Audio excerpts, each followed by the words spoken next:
আপনাদেরকে রেকর্ড করার জন্য, কারণ চট্টগ্রাম তাফসিরের মাহফিল স্পন্দন অডিও ভিজুয়ালের মাধ্যমে গোটা বিশ্বে ছড়িয়ে যায়। আলহামদুলিল্লাহ বলেন।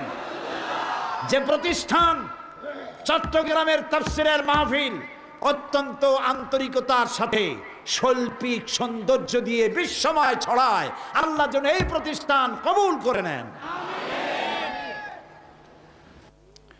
ইসলামকে জানুন আল্লামা সাঈদীর বিভিন্ন বিষয়ভিত্তিক আলোচনার ক্যাসেট এবং সিডি সংগ্রহ করুন। নকল ক্যাসেট ক্রয় করবেন না। অরিজিনাল ক্যাসেট সিডি সংগ্রহের সময় অবশ্যই সিএইচপি মনোগ্রাম এবং সিলভার ডিস্ক দেখে নিন।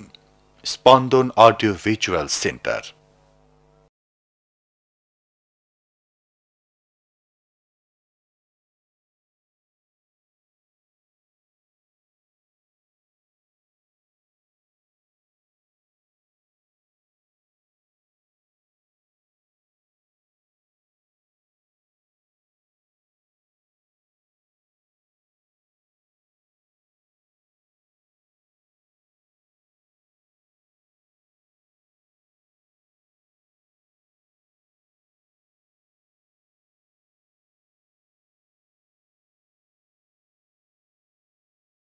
أعوذ بالله من الشيطان الرجيم بسم الله الرحمن الرحيم الحمد لله رب العالمين সবাই পড়েন আলহামদুলিল্লাহি রাব্বিল আলামিন আর রহমানির রহিম মালিকি ইয়াউমিদ্দিন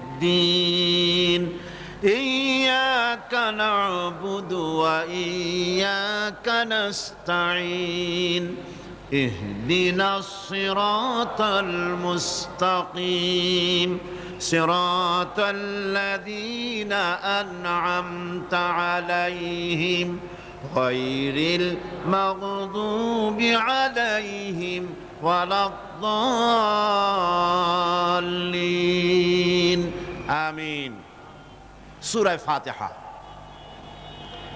কোরআনে কারীমের সর্বপ্রথম একটি পূর্ণাঙ্গ সূরা যেটি, সেই সূরাটির নাম হচ্ছে সূরা ফাতিহা। এর আগে যত সূরা নাজিল হয়েছে রাসূল করিম সাল্লাল্লাহু আলাইহি সাল্লামের কাছে তা ছিল 10 আয়াত, 20 আয়াত, 30 আয়াত এরকম করে করে, কিন্তু পূর্ণাঙ্গ সূরা হিসাবে হুজুরের কাছে প্রথম যে সূরাটি নাজিল হয় সেই সূরাটির নাম হচ্ছে সূরা ফাতিহা। আর এই ফাতিহার এটা গ্রন্থের প্রারম্ভিকা হিসাবে রাখা হয়েছে বলে এই সূরাটির নাম হচ্ছে আল ফাতিহা, সূরাতুল ফাতিহা অথবা ফাতিহাতুল কিতাব। যার সাহায্যে কোনো জিনিসকে উদ্বোধন করা হয়, শুরু করা হয়, সেটার নাম হচ্ছে ফাতিহা। সূরা ফাতিহার একটা নাম না, বরং এর অনেকগুলি নাম আছে। সূরা ফাতিহার কম বেশি 22টি নাম পাওয়া যায়, আবার তাফসিরে রুহুল মানিতে এর 40টি নাম বলা হয়েছে। সূরা ফাতিহা অত্যন্ত ফজিলতপূর্ণ একটি সূরা, বরকতপূর্ণ সূরা। এই সূরাটির এক নাম হচ্ছে ফাতিহাতুল কিতাব, মানে হচ্ছে কোরআন কুঞ্জিকা, কোরআনের চাবি অথবা কোরআন প্রারম্ভিকা। এটাকে বলা হয়েছে উম্মুল কিতাব, কোরআনের কিতাবের মা।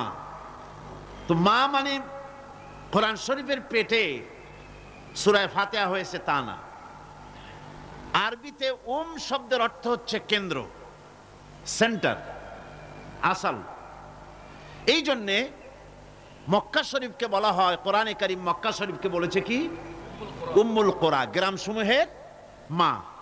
সারা পৃথিবীর সমস্ত জায়গা থেকে, শহর গঞ্জ গ্রাম থেকে লোকেরা এখানে এসে একত্রিত হয়, সেজন্য এটার নাম রাখা হয়েছে উম্মুল কোরা।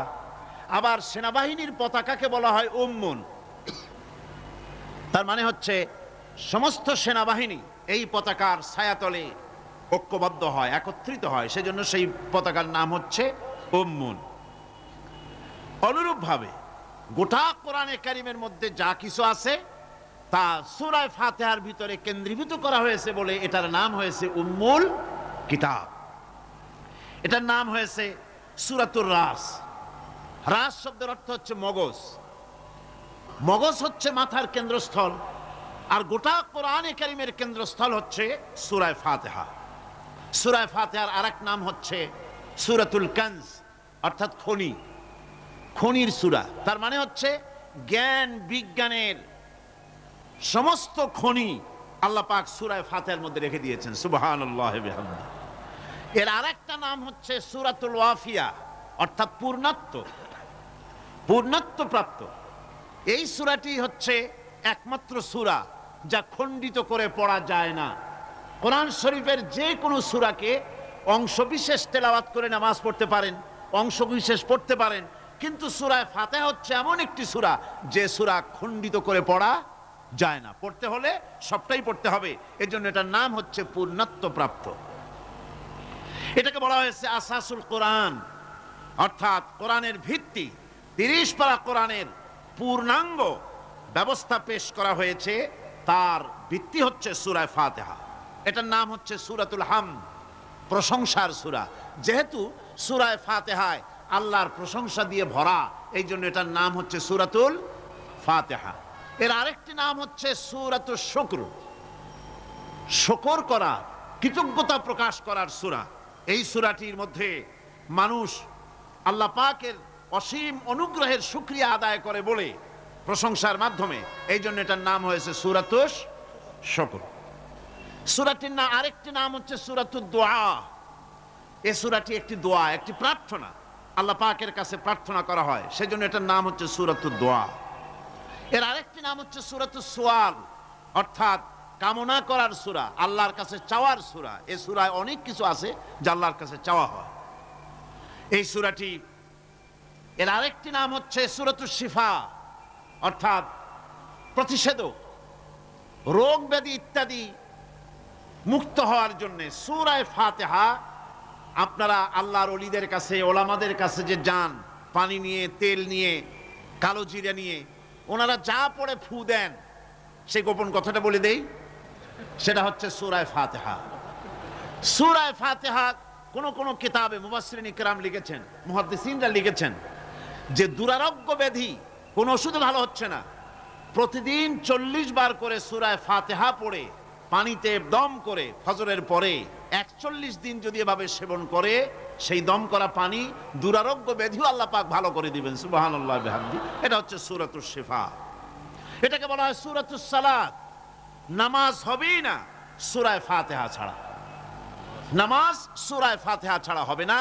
এই জন্য লা সালাতা লিমান লাম ইয়াকরা বিফাতিহাতিল কিতাব, হাদিস শরীফে এসেছে সূরা ফাতিহা ছাড়া নামাজ শুদ্ধ হবে না, নামাজ জায়েজ হবে না। সেই জন্য এটার নাম হচ্ছে সূরাতুস সালাত। কোরআনে কারীমের এই সূরাটি, এটাকে হযরত পীর সাহেব কেবলা একটি আয়াত তেলাওয়াত করে বলেছেন সাবউল মাসানি। এটা হচ্ছে নিত্য পাঠনীয় সপ্তবাক্য, যে 7টি বাক্যকে সব সময় পড়া লাগে। তার মানে হচ্ছে যে ব্যক্তি নামাজ পড়ে 5 ওয়াক্ত, 24 ঘন্টার ভিতরে সূরা ফাতিহা একেবারে কম করেও যদি হয়, তাহলে 40 বার এই সূরা 24 ঘন্টায় নামাজি ব্যক্তিকে পড়তে হয়। এই জন্য সবসময় পাঠনীয় এই সূরাটি।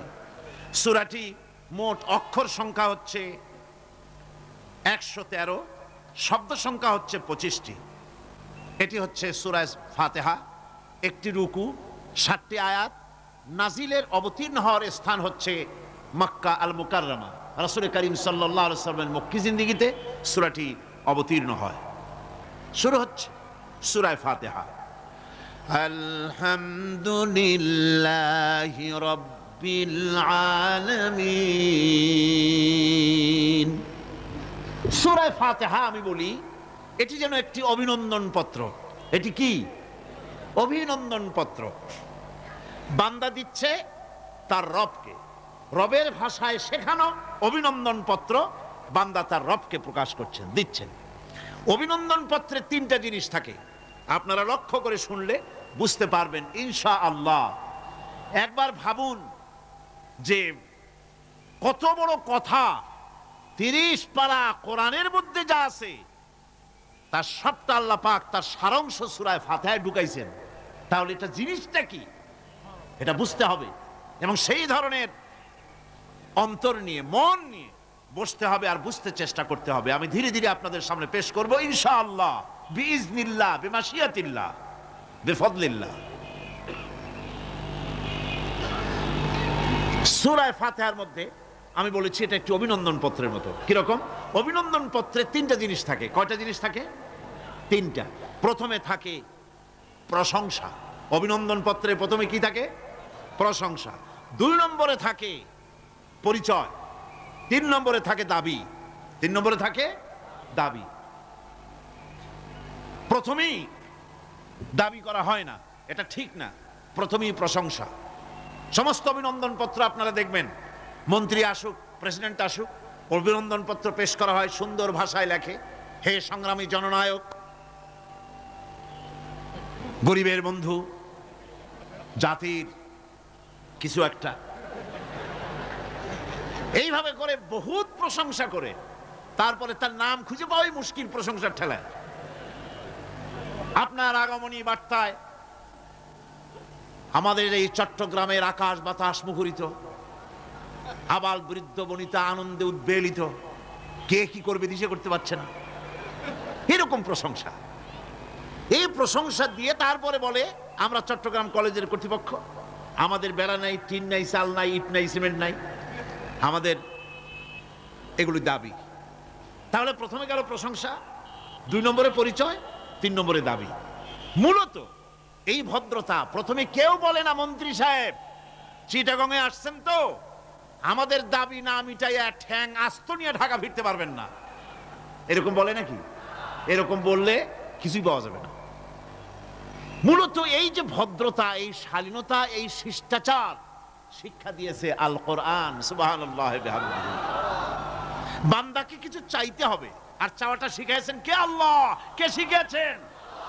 বান্দাকে একটা বড় জিনিস চাইতে হবে, একটা বড় জিনিস চাইতে হবে আল্লাহর কাছে।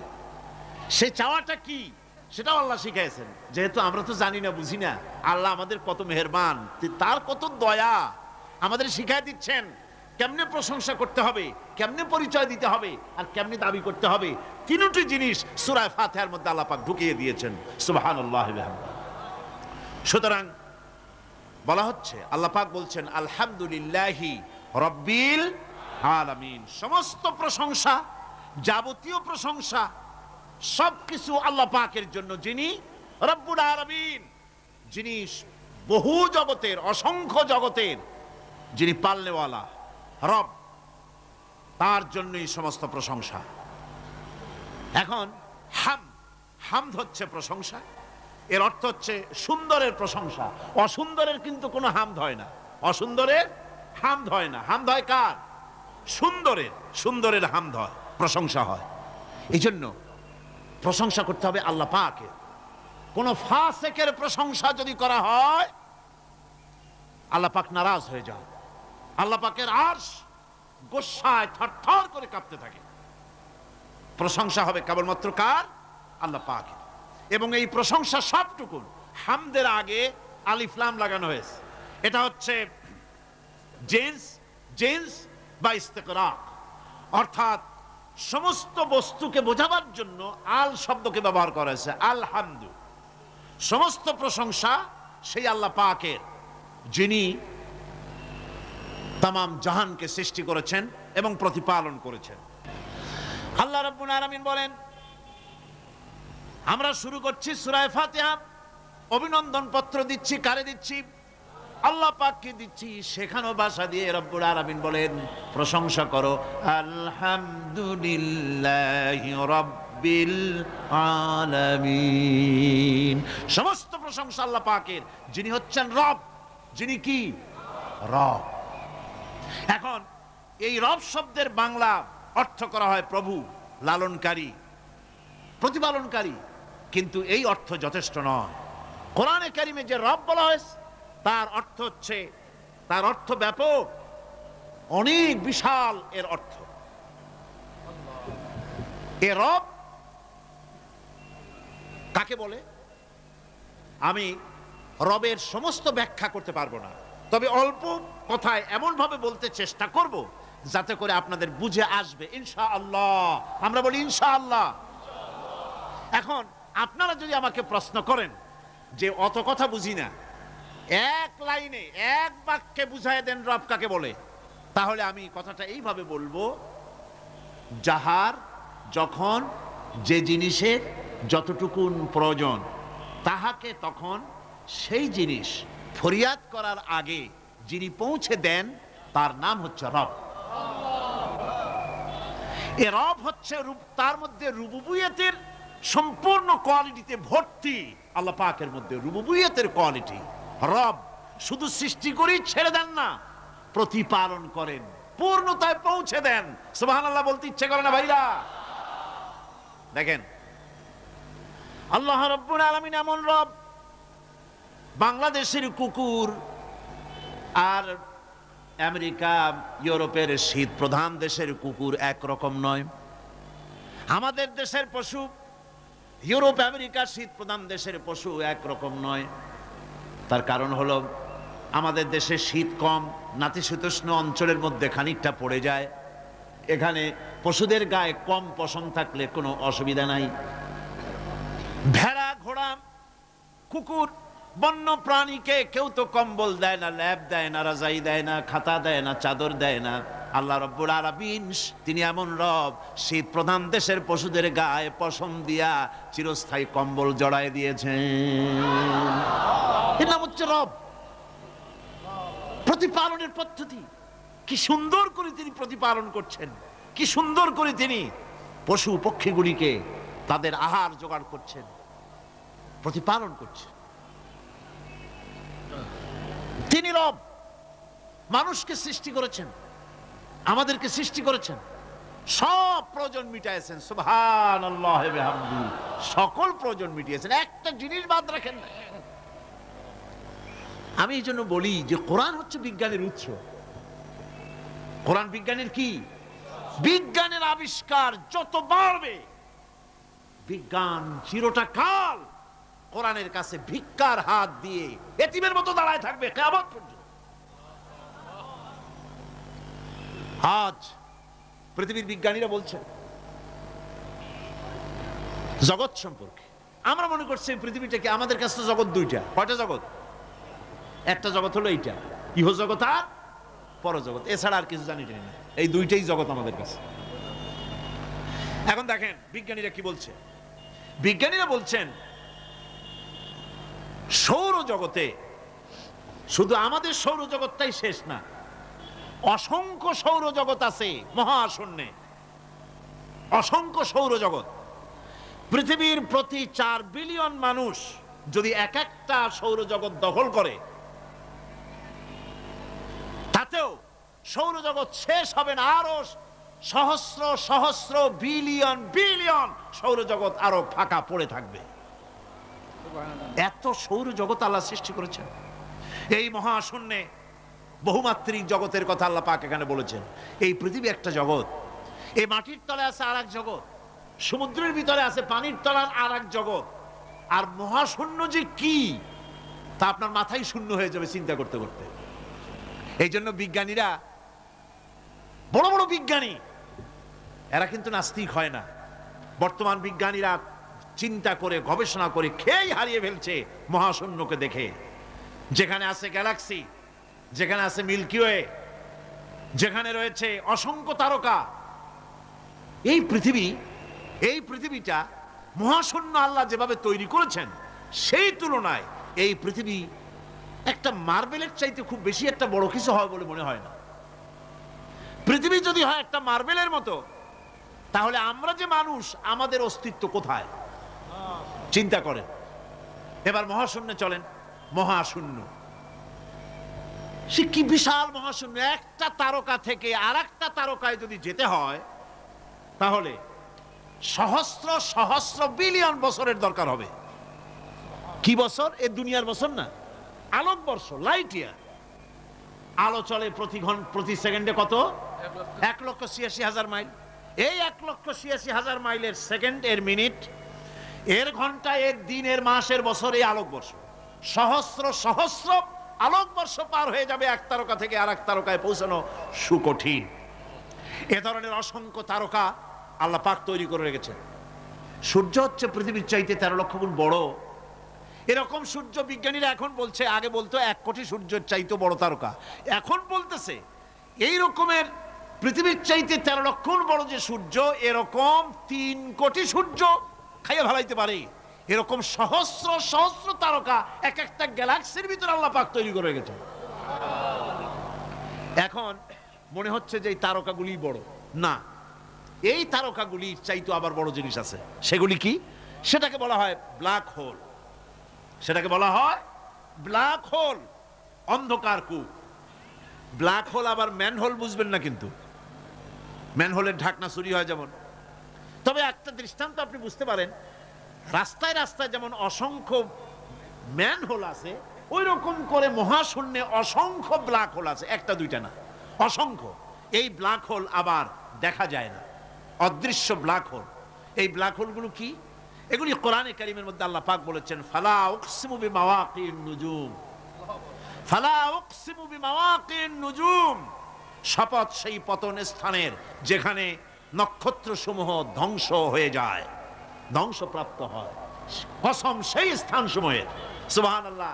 এই অন্ধকার কূপের, এই অন্ধকূপের কসম করছেন আল্লাহ পাক। সে অন্ধকূপটা কি? সেই ব্ল্যাক হোলটা কি? সেই ব্ল্যাক হোল হচ্ছে ওই যে তারকার কথা বললাম, যে সূর্য খাইতে পারে, 3 কোটি সূর্য খাইতে পারে, এই রকমের তারকাগুলি ঘুরতে ঘুরতে কোনো এক কারণে যখন সে ব্ল্যাক হোলের রেঞ্জের মধ্যে এসে যায়, তখন ব্ল্যাক হোল ওকে এমন ভাবে চুষে হজম করে ফেলে যেমন বাচ্চা চকলেট চুষা খাইয়া ফেলায়, এইরকম ব্ল্যাক হোলগুলি অত বড় তারকাগুলি খাইয়া চুষা শেষ করে ফেলে দেয়। সুবহানাল্লাহ বিহামদিহি।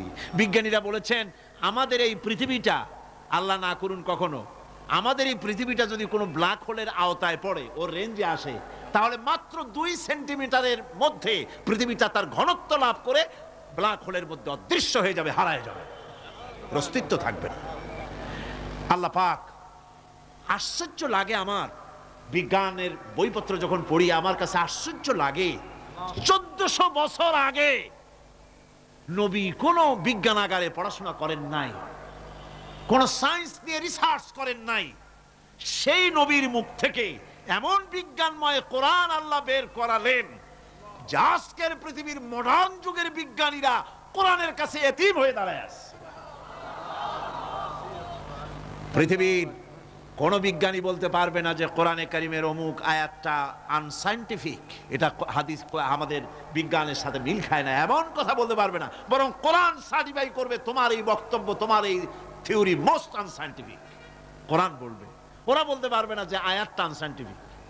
সুতরাং কোরআন হচ্ছে মহান বিজ্ঞানময়, কোরআন হচ্ছে আল্লাহ পাকের দেওয়া এক মহান বিধান, যে কোরআনের কারণে আল্লাহ পাক আমাদেরকে হেদায়েত দান করেছেন। সুতরাং এই কোরআন হচ্ছে, কোরআনের মধ্যে যা আছে, গোটা কোরআনে যা আছে সব সূরা ফাতিহায় আছে। সুবহানাল্লাহি ওয়া বিহামদিহি। আল্লাহ পাক বলছেন, আলহামদুলিল্লাহি রাব্বিল আলামিন। মহব্বতের সাথে পড়েন সবাই, আলহামদুলিল্লাহি রাব্বিল আলামিন। সমস্ত প্রশংসা, যাবতীয় প্রশংসা সে আল্লাহ পাকের, যিনি তামাম জাহানের পালনেওয়ালা রব। আল্লাহ পাক তার কাছে যখন বান্দা আলহামদুলিল্লাহি রাব্বিল আলামিন বলে, তখন প্রশ্ন হয়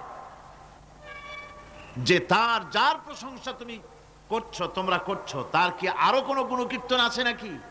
আমরা বলি আর রহমানির রহিম, তিনি পরম দাতা এবং দয়ালু। রহমান এবং রহিম দুটি হচ্ছে সমঅর্থবোধক, প্রায় কাছাকাছি অর্থবোধক শব্দ। অসীম মেহেরবান এবং বিশেষ করুণাময় তিনি, যিনি রহমান এবং রহিম। রহমান রহিম আল্লাহ পাকের দুটি গুণবাচক নাম। রহমান অপেক্ষা, রহিম অপেক্ষা রহমান, এটা হচ্ছে বেশি ব্যাপক অর্থবোধক। যার জন্য তাফসীরে বলা হয়েছে আর রহমানু যুর রাহমাতিশ শামিলা বিজামিল খালায়েক ফিদ দুনিয়া ওয়াল মুমিনিনা ফিল আখিরাহ। অর্থাৎ রহমান তিনি, যিনি এমন রহমতের মালিক যা বিশেষত গোটা বিশ্বের সমস্ত মানুষের জন্য প্রযোজ্য। আর রহিম হচ্ছে শুধু কিয়ামতের দিন পৃথিবীতে রহমান তিনি দয়াবান পৃথিবীর সমস্ত মানুষের জন্য, এবং কিয়ামতে শুধু মুমিনদের জন্য। রহমান কিয়ামতে শুধু মুমিনদের জন্য। আর রহিম হচ্ছে আর রহিম যুর রাহমাতি শামিলা লিল মুমিনিনা ইয়াউমিল কিয়ামা।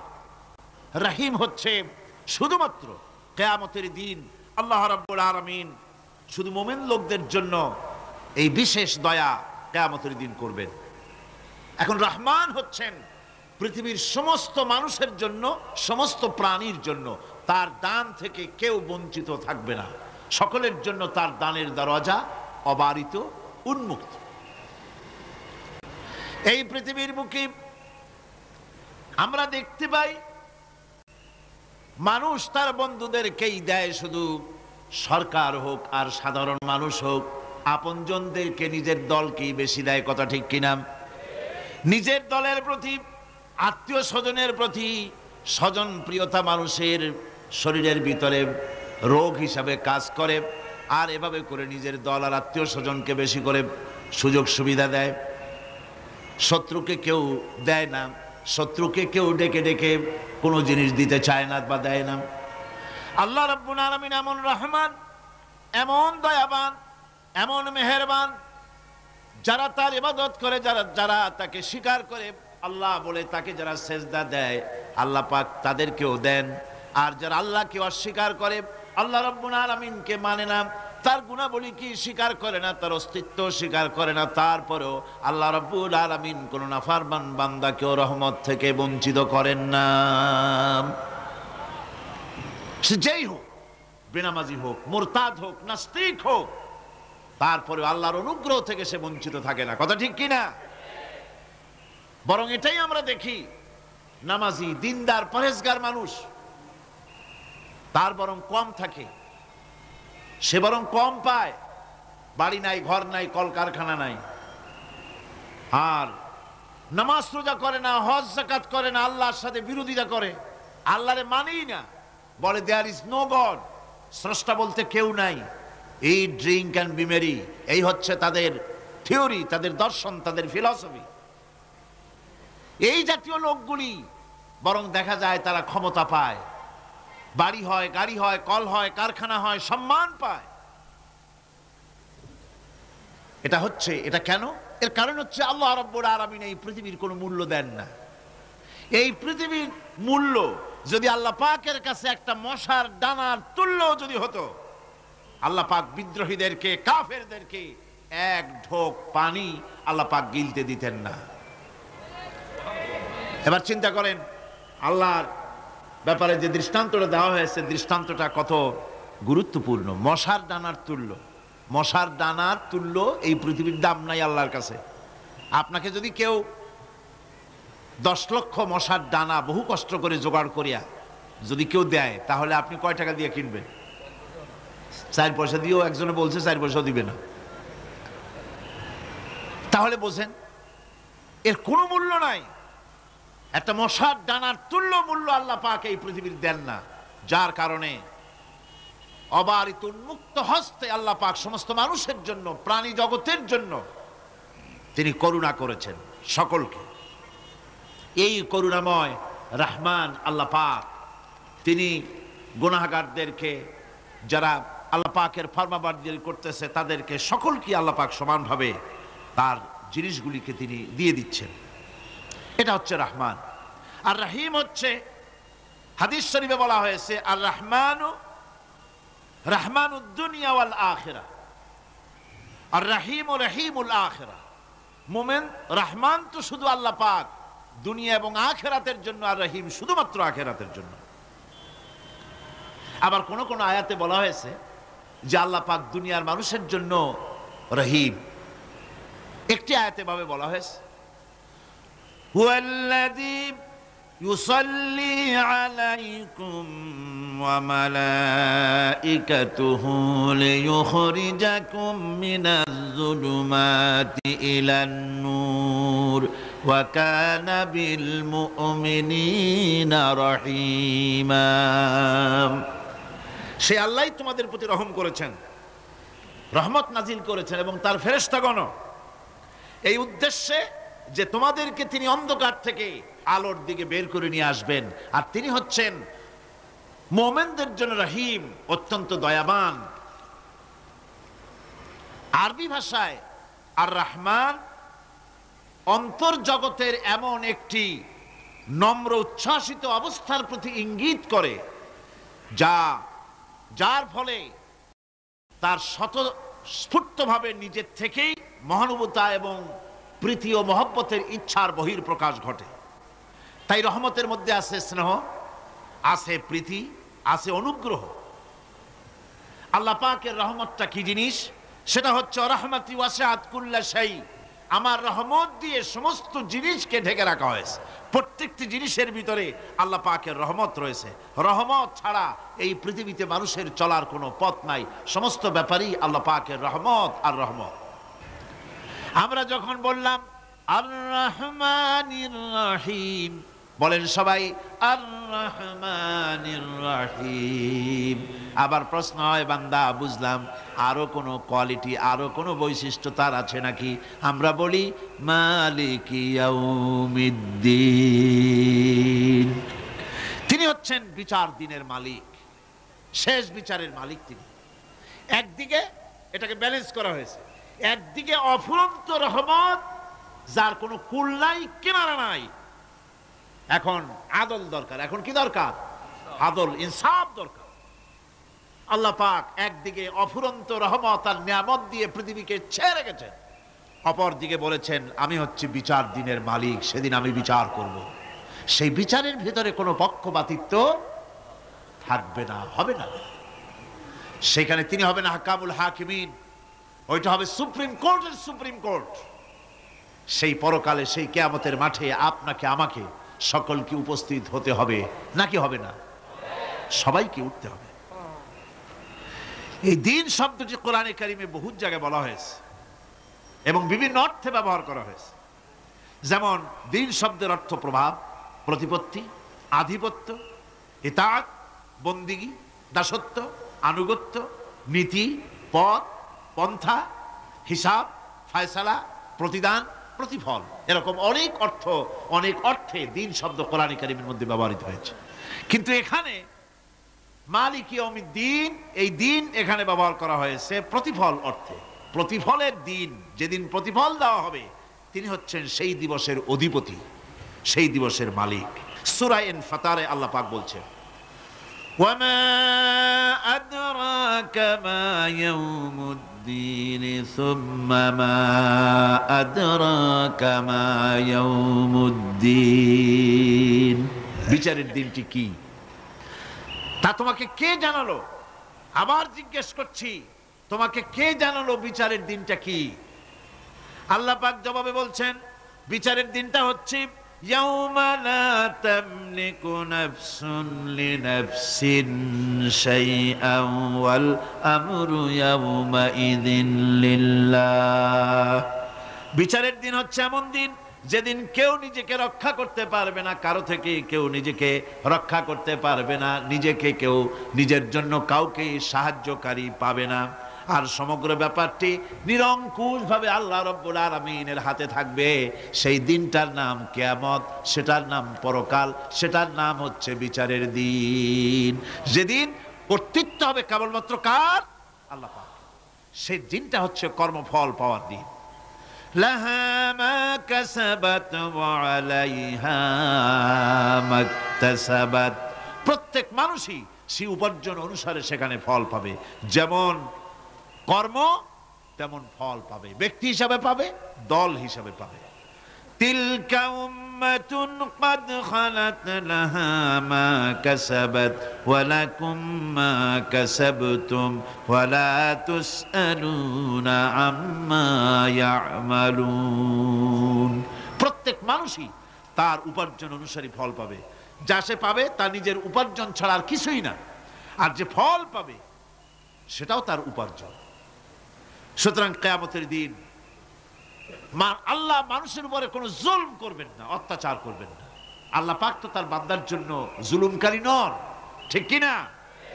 আল্লাহ পাক বলছেন, মান আমিলা সালিহান ফালিনাফসিহি ওয়া মান আসাআ ফাআলাইহা ওয়া মা রাব্বুকা বিযাল্লামিন লিল আবিদ।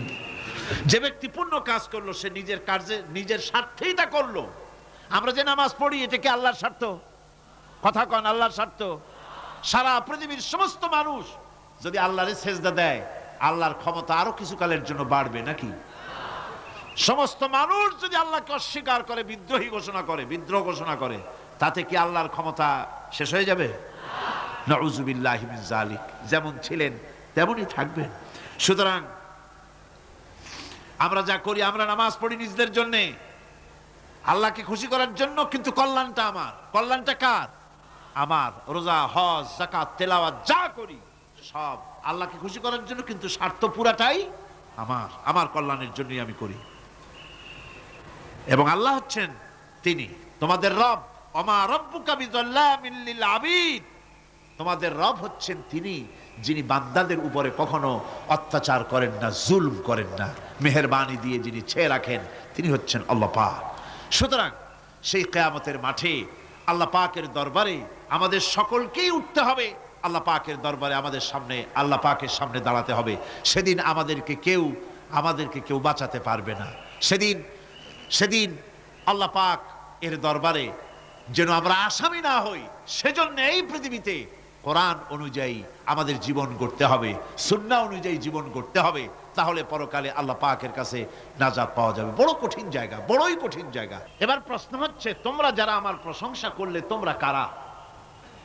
জবাবে আমরা বলছি, ইয়াকা না'বুদু ওয়া ইয়াকা নাস্তাঈন। আয় আমার রব, আমরা হচ্ছি তোমার বান্দা, একমাত্র তোমারই গোলামি করি, একমাত্র একমাত্র তোমারই ইবাদত করি। আর কারো ইবাদত, এই শব্দটা লাগাইলে কি বোঝা যায়? যে আর কারো করি না, একমাত্র তোমারই ইবাদত করি, আর একমাত্র তোমারই কাছে সাহায্য প্রার্থনা করি। ইয়াকা না'বুদু ওয়া ইয়াকা নাস্তাঈন।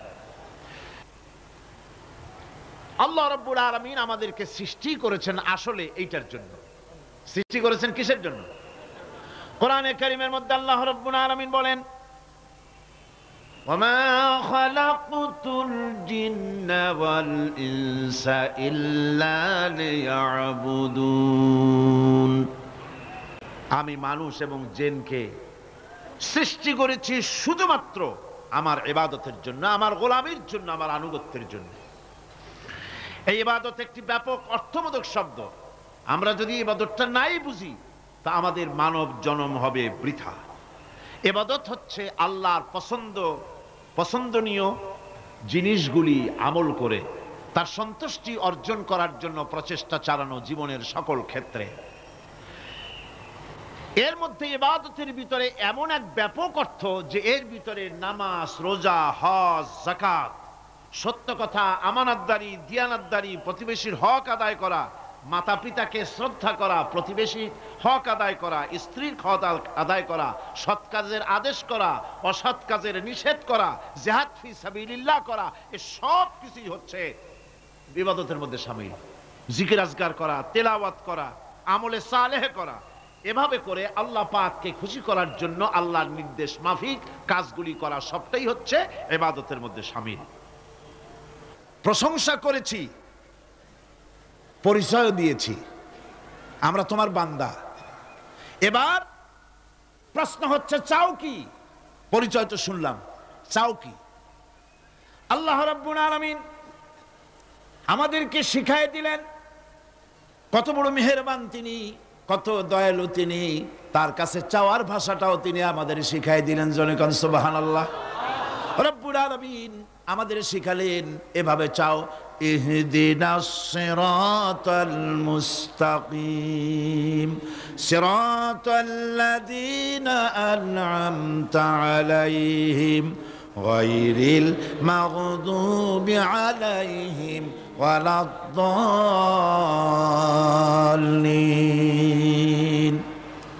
হায় আল্লাহ, ইহদিনাস সিরাতাল মুস্তাকিম, একটা রাস্তা চাই, সহজ সরল সঠিক একটি পথ চাই তোমার কাছে। সেই পথটা চাই যে পথ হচ্ছে নিয়ামত প্রাপ্তদের, অভিশপ্ত এবং পথভ্রষ্টদের পথ নয়। যে পথ নিয়ামত প্রাপ্তদের, ওই ধরনের একটা পথ আমরা চাই।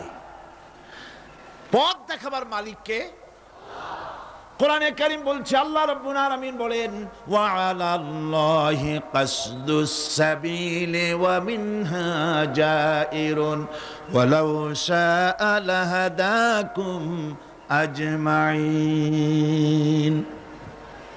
ওয়া আলাল্লাহি কাসদুস সাবিল, সোজা রাস্তা বলে দেওয়ার দায়িত্ব আমি আল্লাহর। সোজা রাস্তা বলে দেওয়ার দায়িত্ব কার? তিনি বলছেন বলার দায়িত্ব আমার, সোজা রাস্তাটা আমি বলে দেব। আল্লাহ রাব্বুল আলামিনের কাছে বান্দা যখন রাস্তার দাবি করলো, সোজা পথ চাই, সহজ পথ একটা তোমার কাছে চাই, রব্বুল আলামিন সূরা ফাতিহার 7টা আয়াতের এই অভিনন্দন পত্রের জবাবে 30 পারা কোরআন শরীফ আল্লাহ পাক বান্দারে দান করে দিলেন। জবাবে বলে দিলেন, ওয়া আনি'বুদুনি হাযা সিরাতুম মুস্তাকিম। সোজা রাস্তাটা হলো আমার আনুগত্য, আমার গোলামি, আমার দাসত্ব, এটাই হলো সোজা রাস্তা। এই সোজা রাস্তাটা আমি বলবো। রাস্তা তো অনেক হতে পারে, কিন্তু সোজা রাস্তা বলে দেওয়ার দায়িত্ব কার? আল্লাহ পাকের। দেখেন, এই যে বিশাল মাহফিল, এই মাহফিলে যত লোক আসছে, সব লোক কি একমতের, এক চিন্তার, এক আদর্শের? না। এই কয়েক লক্ষ জনতার ভেতরে হাজারো মতের লোক আছে, হাজারো চিন্তার লোক আছে, হাজারো আদর্শের লোক আছে। সব আদর্শ, সব চিন্তা, সব কি ঠিক? সবটাই কি নির্ভুল? না, সঠিক নির্ভুল একটা। কয়টা হয়? একটাই হয় মাত্র। এই জন্য আমি দৃষ্টান্ত দিতে গিয়ে বলি, অঙ্ক পরীক্ষা যেদিন হয়, ছেলেরা অঙ্ক পরীক্ষা যেদিন দেয়, সেই অঙ্ক পরীক্ষা দিতে গিয়ে অঙ্ক যারা ভুল করে তাদের ফলাফল কয় রকম হয় বলেন? হ্যাঁ, অনেক রকম হয়। আর যাদের অঙ্ক যাদের ঠিক হয় তাদের ফলাফল কয় রকম? একরকম। তার অর্থ কি? তার অর্থ হলো ভুলের পথ অনেক, আর হকের পথ, বাতিলের পথ অনেক, ভুলের পথ অনেক, সঠিক এবং হক যেটা তার পথ হচ্ছে মাত্র একটা। এই জন্যে আল্লাহ রাব্বুল আলামিন তিনি সোজা রাস্তা বলে দেওয়ার দায়িত্বটা নিয়েছেন। কোরআন বলছে প্রত্যেকটি সৃষ্টির শুরু হতে শেষ পর্যন্ত 4টা স্তর পার হতে হয়। তার সর্বশেষ স্তর হলো হেদায়াত। 4টে স্তর পার হওয়ার সর্বশেষ স্তর হচ্ছে হেদায়াত।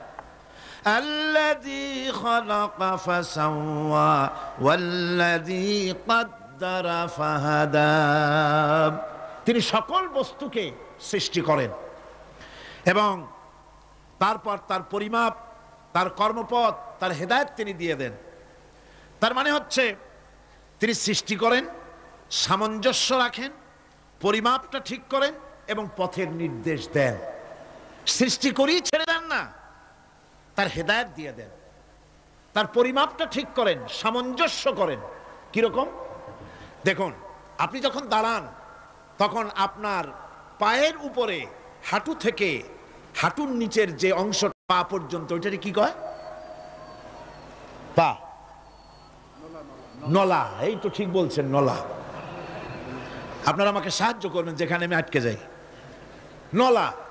এই নলাটা পায়ের সেন্টারে যদি রাখা হতো, বোঝেন ভালো করে, পায়ের সেন্টারে এই জায়গাটা, এটা ধরুন পা, এই জায়গাটায় যদি হতো পায়ের নলাটা, হয় সিতায় পড়তেন, না হয় ফুটোয় পড়তেন।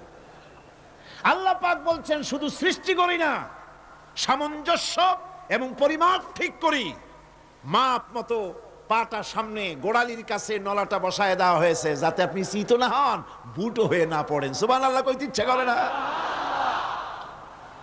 এই নলাটা যদি আঙ্গুলের দিকে আসতো আর পাটা যদি পিছনের দিকে বেশি অংশ থাকতো, যতই সামনে হাঁটতেন ততই পিছনে চলে যেতেন। ভূত নাকি, ভূতের পা থাকে নাকি পিছনের দিকে, বলে লোকেরা, আমি দেখি টেকি নেই। ভূত নাকি সামনে আগাতে গেলে পিছনে চলে যায়। এ পায়ের সামঞ্জস্যটা, অনেক কথা বলবো না, দুই একটা দৃষ্টান্ত দেব, তাতেই বুঝে ফেলবেন। আল্লাহ পাক বলেন শুধু সৃষ্টিই করি না, তার সামঞ্জস্য এবং পরিমাপকে ঠিক করে দেই। মুরগির বাচ্চা ডিমের থেকে বেরোয়, তারে যদি ওর মায়ের শুদ্ধ যদি আপনি ফালায় দেন, পানির মধ্যে ডুবে মরে যাবে, আর ওর মার চিৎকারের চোটে সারা গ্রামের মানুষ এক জায়গায় হবে। আর হাঁসের ডিম থেকে বাচ্চা বেরোলে সেই বাচ্চা আর মা বাবা দুজনকেই ফালায় দেন পানির মধ্যে, সাঁতরায় উঠে আসবে, ঠিক কিনা? কে শিখালো সাঁতার? কে শিখালো? শুধু সৃষ্টি করেন না, আল্লাহ পাক সৃষ্টি করেন, সামঞ্জস্য এবং পরিমাপকে ঠিক করেন এবং তাকে পথের নির্দেশ দেন। এটা হলো সর্বশেষ, সৃষ্টি করে ছেড়ে দেন না। যেমন কোরআনে কারিমে হযরত ইব্রাহিম আলাইহিস সালাম তিনি তার সম্প্রদায়ের সাথে যে কথোপকথন করেছিলেন, বিষয়টি আল্লাহ পাক কোরআনে কারিমের মধ্যে কোট করে দিলেন। এই হেদায়েতের বিষয় সেখানে আছে বলে আল্লাহ পাক বিষয়টা কোরআনে জায়গা করে দিলেন। وَإِذْ قَالَ إِبْرَاهِيمُ لِأَبِيهِ وَقَوْمِهِ إِنَّنِي بَرَاءٌ مِّمَّا تَعْبُدُونَ إِلَّا الَّذِي فَطَرَنِي فَإِنَّهُ سَيَهْدِينِ। ইব্রাহিম আলাইহিস সালাম তার পিতা এবং তার গোত্রকে বললেন, তার সম্প্রদায়ের লোকদেরকে, নিঃসন্দেহে আমি মুক্ত, আমি পবিত্র। তোমরা যেসব জিনিস দিয়ে যেসব এর ইবাদত করো, গোলামি করো, আনুগত্য করো, আমি তার থেকে পবিত্র। আমি তো শুধু ইবাদত করি, গোলামি করি সেই স্রষ্টার, যিনি আমাকে সৃষ্টি করেছেন। আমার সম্পর্ক শুধুমাত্র সেই সত্তার সাথে যিনি সৃষ্টি করেছেন। আল্লাযী খালাকানি ফাহুয়া ইয়াহদিন, যিনি আমাকে সৃষ্টি করে শুধু সৃষ্টি করেন নাই, আমাকে হেদায়েত দিয়েছেন, আমাকে পথের দিশা দিয়েছেন। ওয়াল্লাযী হুয়া ইউতঈমুনি ওয়া ইয়াসকিন, যিনি আমাকে সৃষ্টি করেছেন, তিনি হেদায়েত দিয়েছেন, আর আমি যখন তৃষ্ণার্ত হই তিনি আমাকে পান করান, আমি যখন ক্ষুধার্ত হই তিনি আমাকে আহার দেন। وَإِذَا مَرِضْتُ فَهُوَ يَشْفِينِ, আর যখন অসুস্থ হই তখন তিনি আমাকে রোগমুক্ত করে দেন। সুবহানাল্লাহি বিহামদিহি। তাহলে কি হলো? অর্থাৎ যে প্রতিপালক, তার প্রতিপালন পদ্ধতি আমার সকল প্রয়োজন মিটান, যিনি আমাকে পান করান, আহার করান, অসুস্থ হলে যিনি আমাকে সুস্থ করেন। হেদায়েতের কামটা তিনি আরেকজনের জন্য রাখেন নাই, তিনি আমার হেদায়েতের ব্যবস্থাও করেছেন। ভাইরা আমার, আল্লাহ রাব্বুল আলামিন শুধু সৃষ্টি করেন নাই, সৃষ্টি করে হেদায়েত দিয়েছেন, মানুষকে হেদায়েতের রাস্তা বলে দিয়েছেন। সঠিক পথ কোনটি, সেই পথের কথাও তিনি পরিষ্কার করে বলে দিয়েছেন। এই জন্য আল্লাহ পাক বলেন, কোরআন মাজিদ হেদায়েতকে বিরাট দান বলে ঘোষণা করেছে। মানুষের জন্য যে হেদায়েত আল্লাহ দিয়েছেন তা সবচাইতে বড় দান। জোরে কোন সুবহানাল্লাহ। ইন্না খালাকনাল ইনসানা মিন নুতফাতিন আমশাজিন নাবতালিহি ফাজআলনাহু সামিআম বাসীরা। আমি মানুষের মিলিত শুক্র দ্বারা, নুতফা দিয়ে আমি মানুষ সৃষ্টি করেছি এবং তাকে একে একে বিভিন্ন স্তর পার করেছি। তাকে শ্রবণ শক্তি দিয়েছি, তাকে দর্শন শক্তি দিয়েছি। ইন্না হাদাইনাহুস সাবিলা ইম্মা শাকিরান ওয়া ইম্মা কাফুরা। নিশ্চয়ই আমি তাদেরকে তাদের কর্মপন্থা প্রদান করেছি, আমি তাদেরকে হেদায়েত দিয়েছি, চলার পথের দিশা দিয়েছি। এখন ইচ্ছে করলে সে কৃতজ্ঞ হতে পারে, ইচ্ছে করলে অকৃতজ্ঞতার পথও অবলম্বন করতে পারে। আমি তাকে হেদায়েত দিয়ে দিয়েছি, পথ দেখিয়ে দিয়েছি। ডান এবং বাঁ দুটি রাস্তা আল্লাহ পাক দেখিয়ে দিয়েছেন। আসহাবুল ইয়ামিন, আসহাবুল শিমাল। একটা ডানপন্থী, আর একটা বামপন্থী। আমাদের দেশে কিছু লোক আছে নাম মুসলমান, কিন্তু বলে যে আমরা বামপন্থী আন্দোলন করি, অথচ সমস্ত ডানপন্থীদের জায়গা হবে জান্নাতে যদি জান্নাতের আমল করতে পারে। ডানপন্থীদের নেতা হচ্ছেন দুনিয়ার সমস্ত পয়গম্বরেরা, আর বামপন্থীদের নেতা হলো শয়তান। বামপন্থীদের নিয়ে শয়তান যাবে কিয়ামতে জাহান্নামে। আল্লাহ পাক রাস্তা বলে দিয়েছে। আল্লাহ রাব্বুল আলামিন বলেন, আলাম নাজআল লাহু আইনাইনি ওয়া লিসানান ওয়া শাফাতাইন ওয়া হাদাইনাহুন নাজদাইন। আমি কি তোমাদের দুটি চক্ষু দেই নাই, দেখার জন্য দুটো চোখ দেই নাই? আমি কি তোমাদেরকে কথা বলার জন্য দুটো ঠোঁট দেই নাই? এরপরে আমি কি তোমাদেরকে ভালো মন্দ বোঝার জন্য আমি কি হেদায়েত দেইনি? ভালো মন্দ সবটা বোঝার জন্য আমি তোমাদেরকে হেদায়েত দিয়েছি। সুতরাং এই হেদায়েতের রাস্তা ছেড়ে দিয়ে তোমরা নিজেদেরকে গোমরাহির মধ্যে ডুবিয়ে দিও না। আমার দেওয়া হেদায়েতের রাস্তায় নিজেদেরকে পরিচালিত করার জন্য প্রচেষ্টা করো। সিরাতুল মুস্তাকিম, এজন্য মডেল দরকার। কার অনুসরণ করব? আল্লাহ পাক শিখায় দিলেন, সিরাতাল্লাযীনা আন'আমতা আলাইহিম। পড়েন সবাই, সিরাতাল্লাযীনা আন'আমতা আলাইহিম গায়রিল মাগদুবি আলাইহিম ওয়ালাদ-দাল্লিন। আয় আল্লাহ, অনুগ্রহপ্রাপ্ত দল, সেই রাস্তা অনুগ্রহপ্রাপ্তদের রাস্তা চাই। তোমার মনোনীত ব্যক্তি অনুগ্রহপ্রাপ্ত যারা, তাদের পথ অনুসরণ করতে চাই।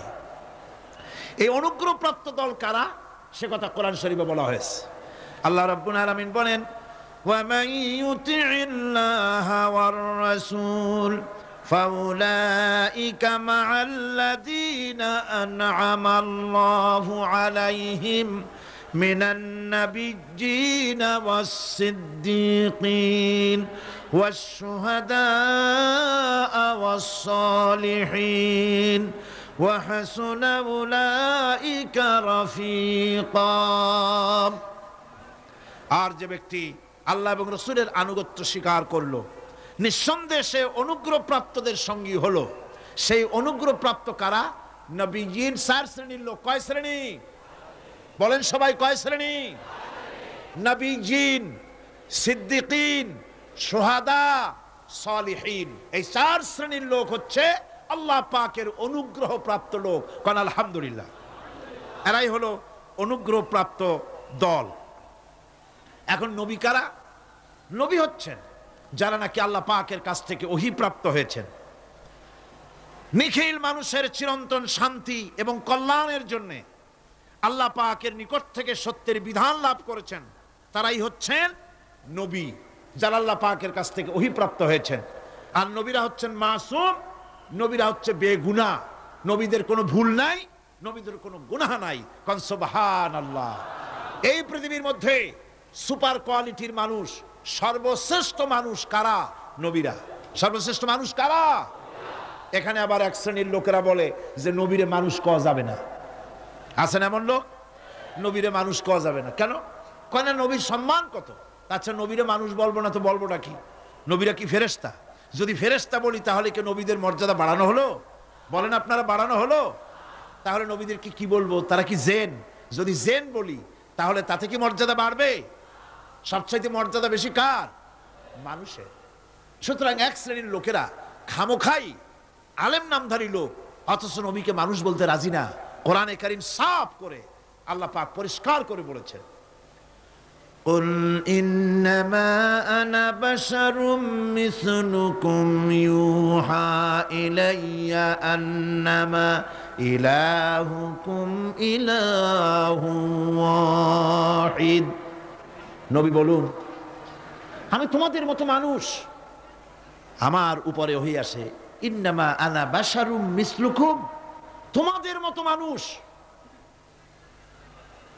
একটু ভালো করে বিষয়টা বোঝেন। আরো বলেছি আমি, আজকে আবার স্মরণ করায় দেই। আল্লাহ শিখাই দিচ্ছেন, বলুন আমি তোমাদের মতো মানুষ, ফেরেশতা নই, জিন নই, আমার কাছে ওহী আসে। পার্থক্য এখানে। তবে আরো পার্থক্য আছে, সেটা হচ্ছে আমরা হচ্ছি সাধারণ মানুষ, নবীরা হচ্ছেন অসাধারণ মানুষ। সুবহানাল্লাহ। আমরা হচ্ছি মানব, রাসূল আল্লাহর পয়গম্বররা হচ্ছেন মহামানব। কথা বুঝে আসছে? তার মানে হলো আমরা সাধারণ মানুষ, সাধারণ মানুষেরা গুনাহ করতে পারে, ভুল করতে পারে, সব রকমের গুনাহ করতে পারে, নবীরা কোনো গুনাহ করতে পারেন না। আল্লাহ পাক তাদের দিয়ে গুনাহ করান না। আল্লাহ পাক ফেরেশতা দিয়ে, আপন কুদরত দিয়ে নবীদেরকে হেফাজত করেন। সুবহানাল্লাহ। সুতরাং এই কথা বিশ্বাস করতে হবে, সমস্ত নবীরা হচ্ছেন মানুষ। নবীদের আদর্শই কেবলমাত্র আদর্শ, সেই আদর্শকেই গ্রহণ করতে হবে, তাকেই একমাত্র নেতা হিসাবে গ্রহণ করতে হবে। আমার নেতা বলতেও রাজি না। মুশকিল কি এক জায়গায়? কয় যে নেতা বলা যাবে না কেন? কয় যে ওই যে মানুষেরা বলে, স্লোগান দেয়, আমার নেতা, তোমার নেতা, অমুক তমুক, হ্যান ত্যান, তো এগুলির সাথে নবীরে মিশানো এটা ঠিক না। তাছাড়া নবীরে নেতা কব না, কবটা কি? নবী কি হয় নেতা হবে, না হয় অনুসারী হবে, এর বাইরে তো কিছুই নাই। হয় ইমাম, না হয় মুক্তাদি, বাইরে কি? বাইরে তো নাই কিছু। সুতরাং নবী কি মুক্তাদি হবে? নবী কি অনুসারী হবে? নিশ্চয়ই হাজার বার নবী হচ্ছেন ইমাম, নবী হচ্ছেন নেতা। আমরা যখন আরবিতে বলি, ওনারা নিজেরাও আরবিতে বলেন, তখন কোনো আপত্তি হয় না। আল্লাহুম্মা সাল্লি আলা সাইয়্যিদিনা মুহাম্মদ। সাইয়্যিদিনা মানে হচ্ছে আমাদের লিডার, আমাদের নেতা। সাইয়্যিদিনা যখন বলে তখন আপত্তি করে না, কিন্তু আমাদের নেতা বললেই আপত্তি করেন। বাংলা ভাষা, বাংলাদেশি মানুষ হইয়া বাংলা ভাষার প্রতি এই গভীর জ্ঞান দেখলে দুঃখই হয়। বন্ধুগণ, মনে রাখতে হবে, নবী হচ্ছেন মাসুম, বেগুনাহ এবং নেতা, আর মুহাম্মদ সাল্লাল্লাহু আলাইহি ওয়াসাল্লাম হচ্ছেন বিশ্ব নেতা, এটা কোনো সন্দেহ নাই। এই নবীর অনুসরণ করতে হবে। সিদ্দিকিন হচ্ছে সত্যকে যারা উদার, উন্মুক্ত, অকুণ্ঠ চিত্তে, দ্বিধাহীনভাবে যারা গ্রহণ করেছে, এর বিপরীত যারা করেই নাই, তারাই হচ্ছেন সিদ্দিকিন। হযরতে, যেমন একটা দৃষ্টান্ত, হযরতে আবু বকর সিদ্দিক রাদিয়াল্লাহু তাআলা আনহু, মেরাজ থেকে হুজুর ফিরে এসেছেন সকাল বেলায়, ফজরের নামাজ পড়ে বসেছেন কাবা শরীফে, তিনি বসে আছেন। তো তখন আবু জাহেল এসে বলছে, মুহাম্মদ সাল্লাল্লাহু আলাইহি ওয়াসাল্লাম, প্রত্যেক দিনই তো নতুন নতুন কথা কও, আজকে কোনো নতুন কথা আছে? হুজুর বলেন, হ্যাঁ নতুন কথা আছে। কি? বলে, এই তো শেষ রাত্রে জিবরাইল আসছিল, আমারে নিয়ে গেল বাইতুল মুকাদ্দাসে, জেরুজালেমে গিয়ে নামাজ পড়লাম, ওইখান থেকে মহাকাশ পাড়ি দিলাম, 7 আকাশ পাড়ি দিলাম, সিদরাতুল মুনতাহা গেলাম, আরশে আজিম ভ্রমণ করলাম, আল্লাহর সাথে কথা কইলাম, জান্নাত জাহান্নাম দেখলাম, তারপরে আবার এই আয়েশা নামাজ পড়িয়া তোমাদের সাথে কথা বলতেছি। আবু জাহেল কয় যে, খাইছে, যাও, মাথাটা একটু ভালো ছিল, এখন তাও সর্বনাশ হয়ে গেছে। কয়, মুহাম্মদ সাল্লাল্লাহু আলাইহি ওয়াসাল্লাম, তুমি যা বললা এই কথাটা আমি কি হুবহু মানুষের কাছে বলবো? হুজুর বলছেন, অবশ্যই বলো গিয়ে। আবু জাহেল চিন্তা করলো, দিস ইজ দ্য মোমেন্ট, এটাই হলো আসল সুযোগ পেয়ে গেছে মানুষকে বিভ্রান্ত করার জন্য। সবার আগে ছুটে চলল হযরত আবু বকর রাদিয়াল্লাহু তাআলা আনহুর বাড়িতে, যে বলছেন, আবু বকর শুনেছো? বলে, কি? মুহাম্মদ সাল্লাল্লাহু আলাইহি ওয়াসাল্লাম এই রকমের কথা বললো, বেচারার মাথাটা যাও ভালো ছিল, শেষ। হুজুর বলছেন, আবু জাহেল, আমার রাসূল কি এরকম বলেছেন? আবু জাহেল বলছে, আমার নিজ কানে শুনে আসলাম, এখনো তিনি সেখানে বসা।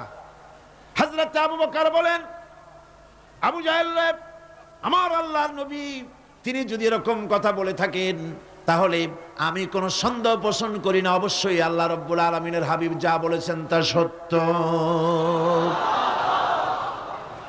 হযরত আবু বকর রাদিয়াল্লাহু তাআলা আনহু মসজিদে হারামে আসলেন, হুজুরকে জিজ্ঞেস করলেন, হুজুর, আবু জাহেল আমাকে এইসব কথা বললো, এগুলি কি ঠিক? হুজুর বললেন, হ্যাঁ। তিনি ঘটনা বয়ান করলেন। হযরত আবু বকর বললেন, হে রাসূল, আপনি যা বলেছেন সত্য বলেছেন, আপনার মেরাজ ঠিক হয়েছে, সঠিক হয়েছে, সন্দেহ নাই। হুজুর বলেন, আবু বকর, তুমি তো শুধু আবু বকর নাও, তুমি সিদ্দিক। সত্যকে যারা অকুণ্ঠ চিত্তে, অকুণ্ঠ চিত্তে, দ্বিধাহীন ভাবে যারা সত্যের সামনে মাথা নত করেছে, গ্রহণ করে নিয়েছে, দ্বিমত পোষণ করে নাই, কোন রকমের দুষ্ট বুদ্ধির আশ্রয় গ্রহণ করেনি, উল্টাপাল্টা করেনি, এই সমস্ত মানুষেরই হলো সিদ্দিক। আর এদের দলকেই সিদ্দিকিন বলা হয়। তাহলে নবিয়্যিন, সিদ্দিকিন, এনারা হচ্ছেন নেয়ামত প্রাপ্ত। 3 নম্বরে হচ্ছে শুহাদা, সত্যকে যারা সত্যের সাক্ষী দিয়েছে, সত্যের সাক্ষ্যদাতা। সত্য হচ্ছে ইসলাম। সত্য কি? ইসলাম। সত্য হচ্ছে আল্লাহ, সত্য হচ্ছে নবী, সত্য হচ্ছে কোরআন, সত্য হচ্ছে হাদিস। এই মহাসত্যকে যারা স্বীকৃতি দিয়েছে নিজেদের কথা দিয়ে, কাজ দিয়ে, ধন দিয়ে, সম্পদ দিয়ে, এমনকি নিজের জীবনটা এই রাস্তায় বিলিয়ে দিয়ে মহাসত্যের চিরস্থায়ী সাক্ষী দিয়ে দুনিয়া থেকে যারা বিদায় হলেন, ওনারা হচ্ছেন শহীদ। চতুর্থ নম্বরে হচ্ছে সালিহীন। চতুর্থ নম্বরে কি? সালিহীন। সালিহীন হচ্ছে জীবনের প্রত্যেকটি ক্ষেত্রে যারা একনিষ্ঠভাবে আল্লাহর বিধান পালন করেছেন, যারা পুণ্যের সাথে সুদৃঢ় থেকেছেন, যারা অটল থেকে পুণ্যের সাথে, হকের সাথে অটল থেকেছেন, কোন অবস্থাতেই ইসলামী আদর্শের বিরুদ্ধাচরণ করেনি, তারাই হচ্ছেন সালিহীন। ইসলামের আদর্শ ছাড়ে নাই, পরিত্যাগ করে নাই, জীবনের সবকিছুর বিনিময় এটাকে আঁকড়ে ধরে থেকেছেন, ইসলামী আদর্শের পরিপন্থী কিচ্ছু করেন নাই। এরা হচ্ছেন সালিহীন। আলহামদুলিল্লাহ। আল্লাহর অনুগ্রহ প্রাপ্ত কয় শ্রেণী? 4 শ্রেণী। নবীজিন, সিদ্দিকিন, শুহাদা, সালিহীন। এই 4 শ্রেণীর লোকেরাই হচ্ছে নিয়ামত প্রাপ্ত। আমরা বলেছি সিরাতাল্লাযীনা আন'আমতা আলাইহিম গায়রিল মাগদুবি আলাইহিম ওয়ালাদ-দাল্লিন।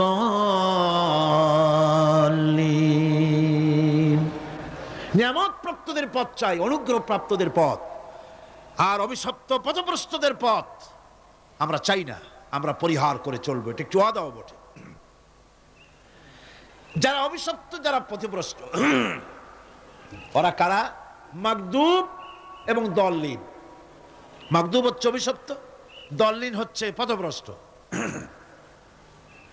দুনিয়ার সমস্ত মুফাসসিরিন, মুহাদ্দিসিন সব একমত, মাগদুব হচ্ছে ইহুদিরা। মাগদুব কারা? বলেন না কারা? আর দল্লিন, অভিশপ্ত কারা? ইহুদিদের। অভিশপ্ত হওয়ার কারণটা কি? আল্লাহ রাব্বুল আলামিন বলেন, শোনো কারণ কি।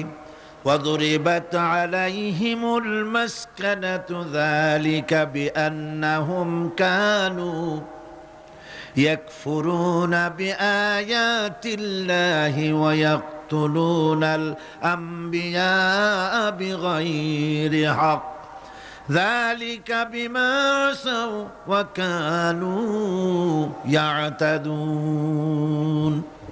তাদের উপর দারিদ্র এবং অসহায়তার অভিশাপ বর্ষিত হয়েছে। এর কারণ হলো তারা আল্লাহ পাকের আয়াতকে অস্বীকার করেছে, তারা অকারণে আল্লাহর নবীদেরকে হত্যা করেছে এবং প্রত্যেকটি ব্যাপারে আল্লাহর শরীয়তের সীমা লঙ্ঘন করেছে। যুরিবাত আলাইহিমুল যিল্লাতু ওয়াল মাসকানা ওয়া বাউ বিগাদাবিন মিনাল্লাহ। আল্লাহ পাক বলেছেন চিরকাল ইহুদিরা অভিশপ্ত, তাদের কোনো আবাসস্থল হবে না, সারা জীবন ঘুরে বেড়াবে। আপনারা বলবেন কই ঘুরে বেড়ায় না, তো তাদের তো জায়গা হইছে জেরুজালেমে, ইসরায়েলে, সেখানে তারা জায়গা করে নিয়েছে। তাহলে এটা কেমন হলো? এটা এইভাবে হচ্ছে, ওখানে তাদেরকে প্রতিষ্ঠিত করেছে আমেরিকা, ঠিক কিনা? আল্লাহ পাক কোরআন শরীফের মধ্যে বলেছেন, যদিও মানুষের সাহায্যে কোনো জায়গায় তাদেরকে আল্লাহর ইচ্ছায় অথবা মানুষের সাহায্যে কোথাও যদি জায়গা হয়ও, অপমানের জীবন যাপন করতে হবে সারাটা জীবন, কিয়ামত পর্যন্ত দুঃখে দুঃখে মরতে হবে, দেশে দেশে ঘুরে বেড়াতে হবে ভিক্ষুকের মতো।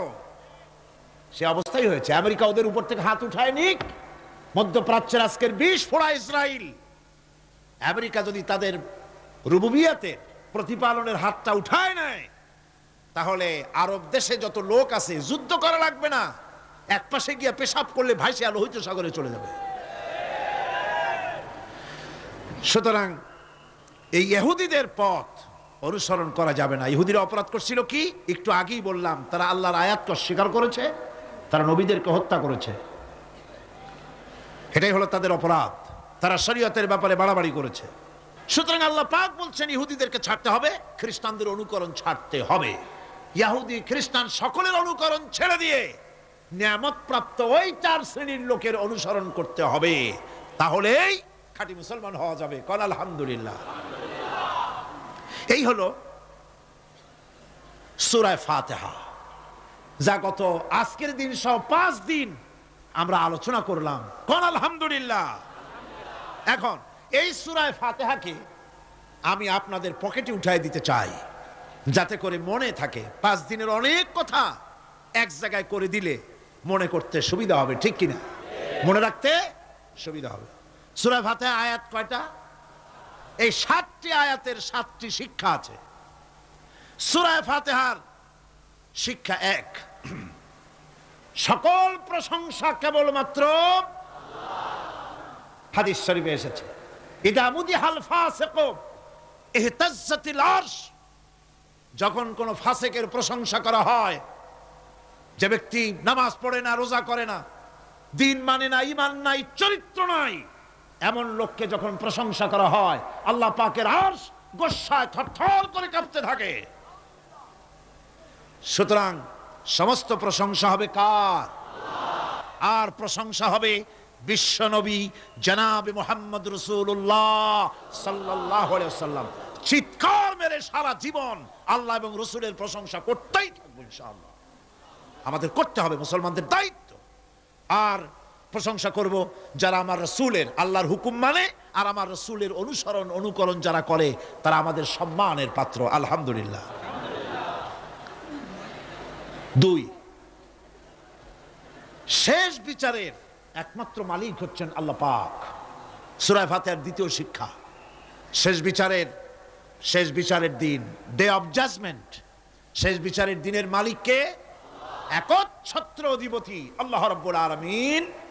যেদিন কেউ কথা বলতে পারবে না আল্লাহ পাকের নির্দেশ ছাড়া, সেই হাসরের মাঠের একচ্ছত্র মালিক আল্লাহ পাক। সুপ্রিম কোর্টের সুপ্রিম কোর্ট, সমস্ত জাস্টিসদের জাস্টিস হবেন আল্লাহ সুবহানাহু ওয়া তাআলা। এটা হলো 2য় শিক্ষা, মনে রাখতে হবে। সেদিন আল্লাহ পাক তিনি বিচার করবেন, কঠিন বিচার হবে সেদিন, এটা মনে রাখতে হবে। 3 নম্বরের শিক্ষা হচ্ছে সূরা ফাতিহার শিক্ষা নাম্বার 3, জীবনের সকল ক্ষেত্রে গোলামি, আনুগত্য, দাসত্ব একমাত্র কেবলমাত্র শুধুমাত্র আল্লাহ রাব্বুল আলামিনের। গোলামি কার হবে? আল্লাহ। চিল্লায় বলেন, কার হবে? আল্লাহ। 3। 4 নম্বরে সাহায্য চাইতে হবে কেবলমাত্র কার কাছে? আল্লাহ, আল্লাহ পাকের কাছে। 5, হেদায়েতের গ্রন্থ হিসাবে গ্রহণ করতে হবে আল্লাহ পাকের কোরআনে কারীমকে। 6, অনুসরণ করতে হবে কেবলমাত্র নবীয়িন, সিদ্দিকিন, শুহাদা, সালেহিনদেরকে। 7, জীবনের সকল স্তর থেকে ইহুদি এবং নাসারাদের প্রভাব মুক্ত করতে হবে নিজের জীবনকে। ইহুদি, নাসারা, আল্লাহ বিরোধী যারা মুশরিক, নাস্তিক, মুরতাদ, এ সবগুলি থেকে নিজেকে মুক্ত করতে হবে। গোলামি হবে কেবলমাত্র আল্লাহ পাকের। আর এইভাবে 7টি আয়াতের 7টি শিক্ষা আপনাদের সামনে পেশ করলাম। আল্লাহ রাব্বুল আলামিন এগুলি যেন মানার তৌফিক আমাদের দেন, আমরা বলি আমিন। আরো জোরে বলেন আমিন।